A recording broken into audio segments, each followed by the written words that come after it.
I'm in Singapore, and I'm about to go on stage in just a few minutes. I have not given a presentation for over a year now. I was in a little fender bender a while back, and so I took a little bit of time off. There's this sense of urgency now. The global dollar standard was put in place by a series of accidental events that were very fortunate for the United States because it gave us an advantage over the rest of the world. But our politicians over the past decade or so have abused this privilege as though it was their birthright. And now the rest of the world are turning their backs on the US dollar standard. This is going to cause a financial calamity the likes of which we've never seen before, and it's going to be devastating for most people. I don't want this to happen, but the damage has already been done. So I'm going around trying to alert people and show them how they can protect themselves and turn this into a great opportunity for themselves. There's always one result from what we are doing right now, expanding the currency supplies all over the planet. There's one result, and that is higher gold and silver prices. I love America, at least the America that the Founding Fathers created. And I'm hoping that people get interested in this so that they'll see that what made America great is the answer to our problems, to get back to free markets, free people, and sound money. Our own history proves that this is the road to maximum prosperity. We are entering a period of financial crisis that is the greatest the world has ever known. The wealth transfer that will take place during this decade is the greatest wealth transfer in history. Wealth is never destroyed, it is merely transferred, and that means that on the opposite side of every crisis there is an opportunity. The great news is that all you have to do to turn this crisis into your great opportunity is to educate yourself. I believe that the best investment that you can make in your lifetime is your own education. Education on the history of money, education on finance, education on how the global economy works, education on how all of these guys, the central bankers, the stock market, how they can cheat you, how they can scam you. If you learn what is going on and how the financial world works, you can put yourself on the correct side of this wealth transfer. Winston Churchill once said that the further you look into the past, the further that you can see into the future. This program is all about creating your own crystal ball, being able to gaze into the future, being able to change this crisis, the greatest crisis in the history of mankind, into your great opportunity.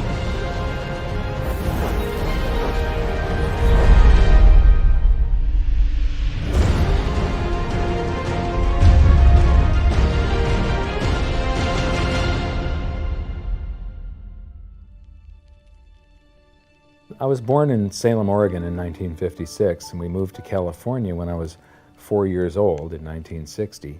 But when I went to school, it was obvious after just the fourth grade that there was something different with me. And by fifth grade, I was in remedial classes. And it turned out that I was dyslexic, and teachers were not taught to recognize that back then. I was always falling behind everyone else. When I would get a teacher that would lecture instead of making us read out of books, I would just absolutely excel. I suddenly went from the dumbest kid in class to the smartest kid in all of the periods of that class. But the result was that, after a while I was in every single remedial class, and I just couldn't take it. And in 10th grade, I dropped out, middle of 10th grade, and I've never been back to school. I often say that in every crisis there's an opportunity, and in this case, the handicap of dyslexia has also been a blessing. Because I couldn't learn out of books and I couldn't take notes, I just had to remember everything. And I have the ability to, my brain's wired a little bit differently. I have the ability to look at a chart today, and I know how it relates to a chart that I saw 10 years ago. But it was back in about the year 2000 when Steve Jobs of Apple introduced OS X. The world of books opened up to me, built right into the operating system, was a text-to-speech program. Now I could just have an assistant slice and scan my books and turn them into text and email me, and then all I have to do is highlight the text, press a button, and the computer reads to me. People are turning to assets that will keep their value if prices rise. So much money has been pumped into the system that people are worried about inflation down the road, said Bruno S. Frey, professor of economics at the University of Zurich. So dyslexia is no longer a problem. But what it's also done for me is I have the ability to explain complex things to people in a simple manner for some reason. And so I sort of made it my mission to try and wake up the middle class, to let them know how the monetary system works, to let them know that there is a major economic calamity coming sometime down the road, and it's most likely within this decade that we're in right now. The US dollar is about 60% of the value of all the currency on the planet, and more than half of the dollars reside outside the United States. The reason every country has US dollars is, first of all, that's what central banks use as a reserve currency. Second of all, oil is priced in dollars. So this is the world, and what you see here is that these are the countries that are avoiding the US dollar in trade. They're doing bilateral agreements where they'll either hold each other's currency and settle that way, or they're establishing, like right now, they're talking about a BRICS bank, Brazil, Russia, India, China, and South Africa, having a bank that will do settlements between the countries directly without using the US dollar. These countries, they tried to avoid using the US dollar, like Iran tried, and we banned them from using SWIFT. How many here have made wire transfers before? So do you know what a SWIFT number is? It's a code that you plug in, and this SWIFT system is what transfers those dollars from one person's account to another person's account. Well, Iran decided that they were going to sell oil only in euros. They got banned from SWIFT. But there's countries right now coming up with a replacement for SWIFT, and it doesn't use the dollar, it's the Sukra system. And Iraq started selling oil for euros. In Libya, they were talking about creating the gold dinar and selling oil for gold. So those are the countries that are trying to use something other than the dollar. Then we've got gold competing with currency.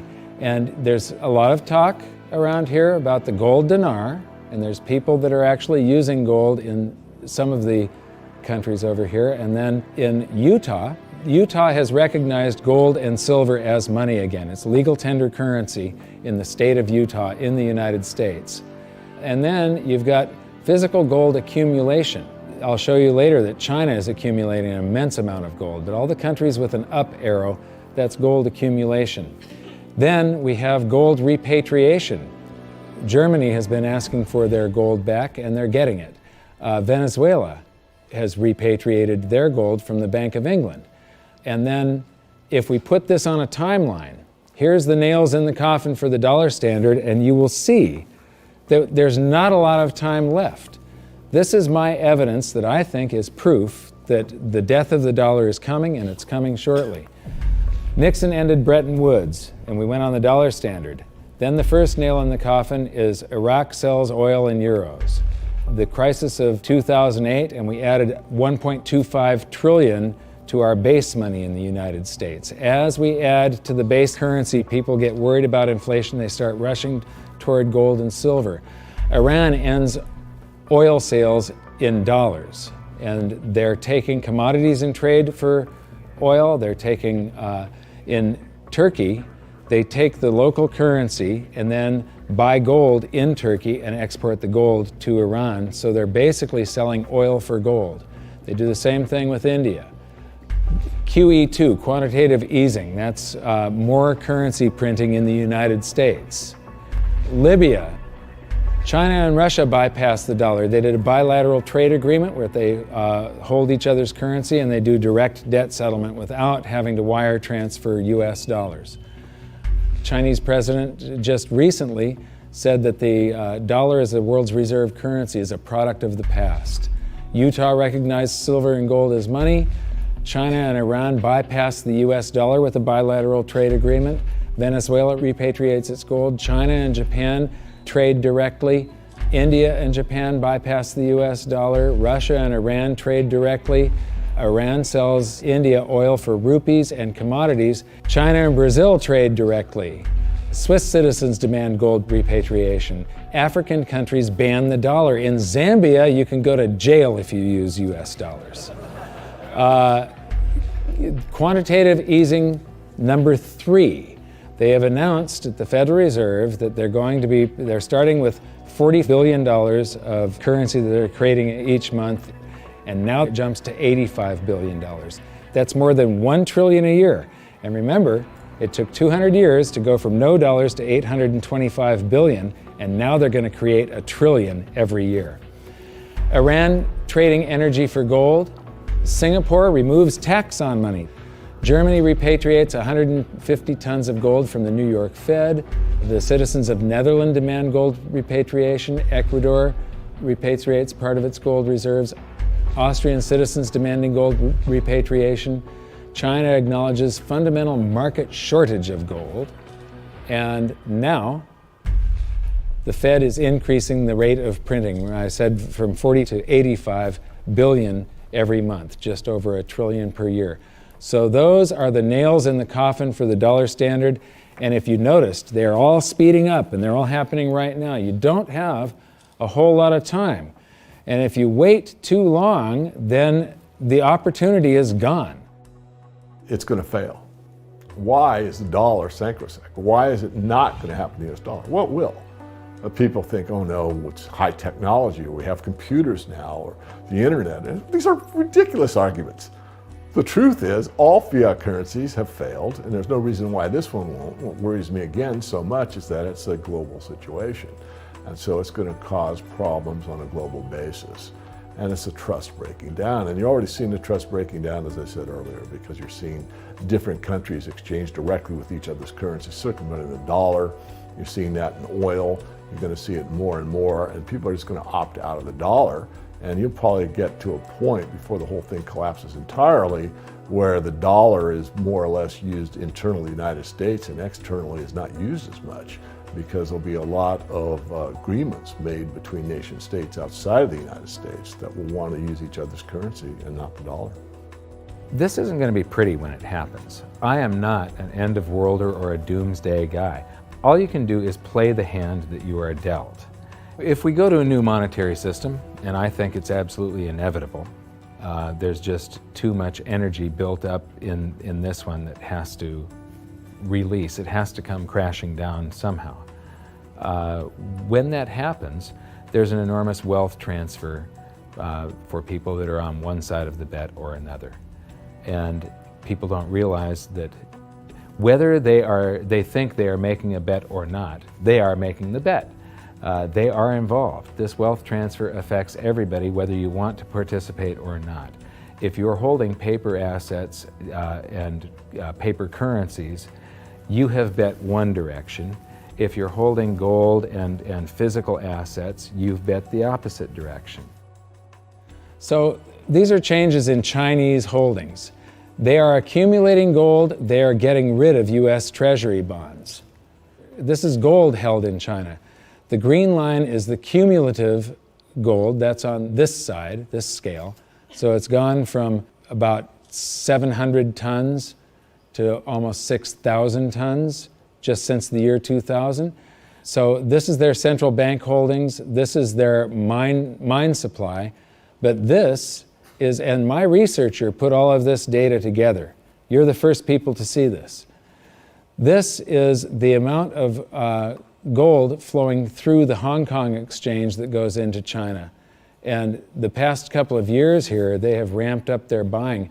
They know that the dollar standard is coming to an end, and they are protecting themselves, and you're probably going to see gold-backed renminbi someday, the yuan. So this is an interesting chart. Change in global influence. So this is the correlation to this basket of currencies. This basket of currencies, if you add them all up, they're trading up or they're trading down. And this was pre-crisis, so it's before 2008. So this is from the International Monetary Fund. It's their data. So from 2005 to 2008, This is the correlation of, if that basket of currencies was trading up, the dollar was probably doing about the same thing is what it's saying. The Chinese renminbi, a little less so. And then this is today. The US dollar is done for.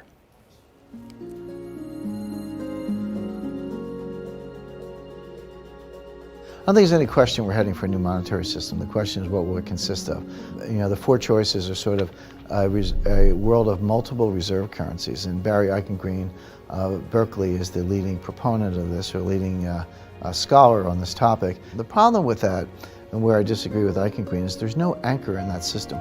We did have multiple reserve currencies before in the 1920s. He's right about that. And it was sterling and the dollar, but they were both anchored to gold. And in the post-Bretton Woods world, since 1944, it's been one reserve currency, which is the anchor, and it was anchored to gold until 1971. Since then, the dollar has been detached from gold, but all the other currencies are still linked to the dollar. So at the end of the day, we've had an anchor of some kind. We've never had a world of multiple reserve currencies with no anchor. I'm not sure that's that stable. The SDR is the second choice. The SDR is a basket currency sponsored by the IMF. At least for the time being, it's also printed money. The IMF literally prints the SDRs and ships them out to the members, and their reserves go up, exactly the way the Fed creates money and bank reserves go up. But it's not backed by anything. Third choice is gold, some variation on the gold standard. And the fourth choice is what I call chaos, which is that nobody does anything. There's a lot of wishful thinking, there's a lot of denial, there's a lot of delay, and we get to the point where people just totally lose faith in paper currencies, go to hard assets, and we have a sequential collapse of paper currencies around the world, at which point governments will have to react with emergency measures. And that could include coercion, confiscation, various sorts of freezes on paper assets. It could be a lot of things in that scenario. So to me, it's multiple reserve currencies, SDRs, gold, or chaos. I favor gold, but I fear that we may get chaos. I've talked about every 30 to 40 years the world has a new monetary system. And the thing is that over the years, governments and the banks have basically screwed us more and more and more. And these new currency systems are always created by the same idiots that created the last one that fell apart. It's the big banks, it's the central banks, and it's governments that are creating these new systems each time. And each time, the system they come up with is a system that cheats the population more and enriches the government and the banks more. It's a system that transfers wealth at greater and greater speeds. This one is going to fall apart just like all of the others. There's a difference this time, though. There's the internet. People are connected all over the world. Information is spreading, and people are getting educated. So I'm hoping that we go back to gold. Not a gold standard. Gold standards suck. I did a video on that. With a gold standard, there's supposed to be a certain amount of gold in the vaults for each unit of currency. In other words, it's a 1-to-1 ratio is the way it started. And then they print more receipts than gold that exists. So if we have gold standards, we're going to get scammed again. If we used gold and silver, if the public gets educated enough before all of this happens, if we went back to gold and silver, then governments can't scam us. It limits their ability to transfer wealth from the population to the government and to the banks. A lot of people say that you can't use gold and silver today because they're too heavy and bulky, and it's completely wrong. You could put gold and silver in a vault, and you could make payments to somebody by transferring ownership of nanograms, grams, or ounces of gold and silver from one person's account to another by means of a check, a credit card, or even your cell phone. If we go back to a gold-backed currency, gold-backed US dollar, at that point, I think the minimum scam that the US could get away with, which means the minimum number of dollars in existence that they could make convertible into gold, would be the dollars that are held in foreign central banks. That would be similar to the Bretton Woods system that we had from 1944 to 71. Well, I did some analysis on this when I was writing the book back in 2005, and back then it required $20,000 an ounce gold for the Treasury to have enough gold to cover those dollars, or the New York Fed actually. And if they were going to back all of the dollars, you're talking gold measured in the hundreds of thousands of dollars per ounce. There just isn't that much gold, and there's a whole lot of currency. We keep on printing it every minute of every day.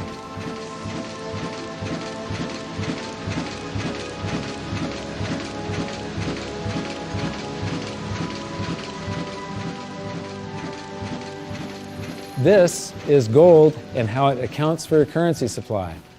This is our base money in the United States, which was gold back here from 1900 until the Federal Reserve. The amount of currency in circulation in gold were the same. And then we established the Federal Reserve and we inflated for World War I, and we had more currency in circulation than we had gold to back it. There were some bank runs in the 30s.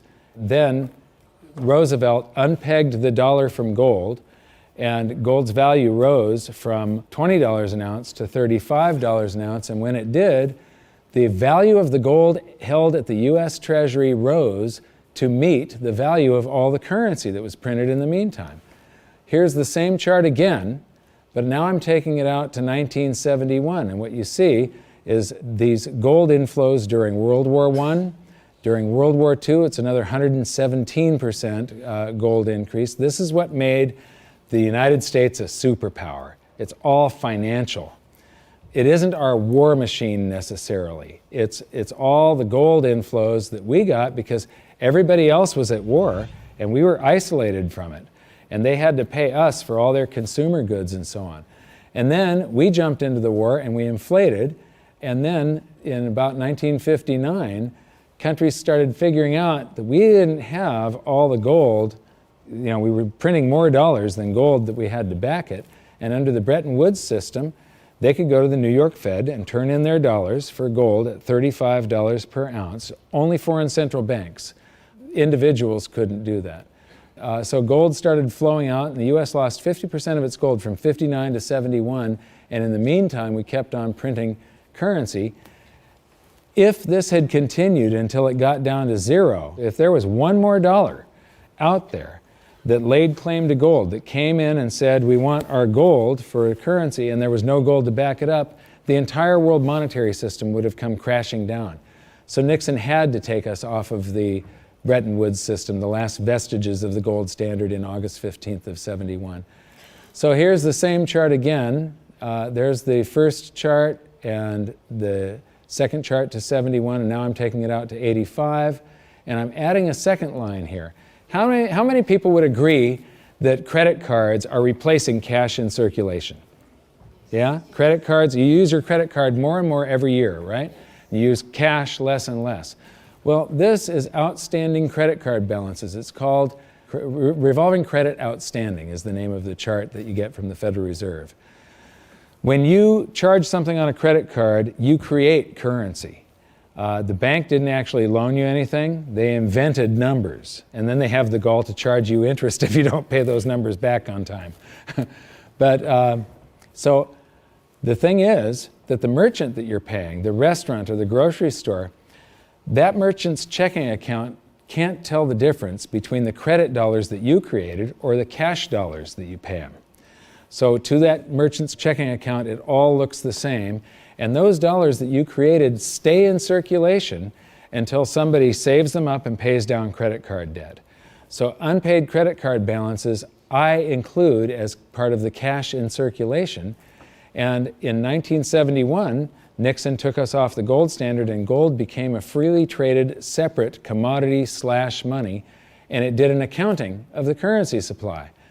There was quite a while here where we could have gone back on the gold standard. The value of the gold at the Treasury exceeded all the dollars printed from George Washington to Jimmy Carter.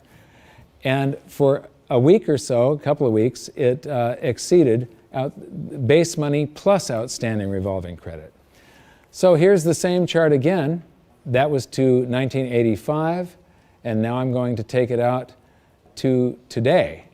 And so there's that 1980 peak where it shot past base money and base money plus outstanding revolving credit. And then we get to the crisis of 08. And Ben Bernanke, oh, by the way, instead of billions, we're now measuring in trillions. So we started in millions, and then it went to billions, and now it's trillions. So we did the bailouts and all the quantitative easings, and that's what the currency supply looks like today. And then they announced quantitative easing 3, which is that $85 billion a month that they're creating, and they think they're going to have to do it until about 2015. So here's the projection for gold covering the currency supply today would be $13,400 per ounce gold, for history to repeat and for gold to do the same thing that it did in 1934 and in 1980. And believe me, it shocked people in the 1970s. When gold was $35 an ounce and Nixon took us off the Bretton Woods system, all the economists were predicting that gold was going to go down because now there was going to be no more monetary demand for it. Anybody that said gold was going to go to $100 was considered an absolute lunatic, and it went to $850. It rose 24 times its price. Well, when I wrote my book, we were right here with base money. So base money plus outstanding revolving credit. It took about $6,000 an ounce for history to repeat. Today it takes $13,400, and if you include the same overshoot, remember in 1980 it didn't just cover base money, but it shot past it. $24,000 an ounce gold is what it would require to meet that. Except the Fed has announced that they're going to keep on printing currency until there's lower unemployment and the economy gets back on track. And they think till 2015. So the projected price, according to the Fed and history repeating, if the Fed does this and then history repeats and gold, the public gets afraid of what the Federal Reserve is doing, and they rush toward gold and silver to protect their purchasing power, gold would have to rise from there to way up here, and that is $26,000 per ounce gold to cover. If it does the same overshoot, we're talking about $47,000 an ounce gold. Now, I don't even like to measure gold in dollars. If you measure it in a price doesn't mean anything. It's the value. How much can you buy with the proceeds? If we have deflation and some of this currency evaporates, because it's all just numbers that they type into a computer these days, if we have deflation, maybe gold peaks at $3,000 an ounce and the currency supply collapses to way down here somewhere, and the Dow is at 1,500. That means gold will still be double the Dow. You're still going to get 14 times more paper assets one day than you can buy today with them, and it's probably only a couple of years left that this is going to take, as you saw by how the nails in the coffin of the dollar standard, how they're speeding up. If we have big inflation and the Dow goes to 30,000, maybe gold will be 60,000 an ounce. And if we have hyperinflation, the Dow would be 30 trillion and gold would be 60 trillion. It doesn't matter. In any case, gold would buy you 14 times more paper assets than it does today. So these are the global assets. Here's the bond market. Here's the stock market. This is the value of real estate on the planet. And these are bank deposits, and there's gold. Now, that little slice of the pie is going to get a lot bigger in just the next few years, and it's not going to do it by a whole bunch more gold just appearing. It's going to do it by the price of other assets going down, or at least their value going down, and the value of gold going up. So the price of gold will change. That piece of the pie is going to grow. It was a lot bigger back in 1980 when gold was at $850. It's going to get a lot bigger today again, but today, as you've seen, it requires far, far higher prices. So, the death of the dollar standard. How many people here believe that I'm sort of predicting what's going on in the future here? You can see that there's a new world monetary system coming. It happens every 30 to 40 years, except this time, instead of a baby step off of gold, we've got to go from nothing back to something. It's going to be a worldwide convulsion, the scale of which has never been seen before. At the end of the day, the fundamental driver of gold, it's not so much that gold's in a bull market, it's more the dollar's in a bear market. And people say, well, how high can gold go? And my answer is, well, how low can the dollar go? The answer is the dollar can go to zero. If you divide any number by zero, the answer is infinity. So gold can go to infinity if the dollar goes to zero. Now, in the real world, something else will happen. It's not that gold becomes worth infinite number of dollars. It's more the case that the dollar just falls off the stage. The dollar gets the hook, so to speak, and you'll count gold in dollars to 5,000 to 10,000 at some point, but there will come a time when you won't count gold in dollars anymore because dollars won't count. People won't want dollars. There is so much opportunity in crisis, it is absolutely extraordinary. That's just not me saying that, that's just history. You read any amount of history, and I don't mean last week, I mean real history. You know, in times of crisis, it's when huge fortunes were made. Times of crisis, it's when human beings create and develop newest technologies and newest science and new medicines. In times of crisis, there's so much opportunity as long as you can remain calm, get educated, be resourceful. The challenge for most people is that in crisis, they go into crisis mode, which means they go into scarcity, they go into lack, they go into blame, and none of those emotions are resourceful for helping you solve whatever challenge is in front of you.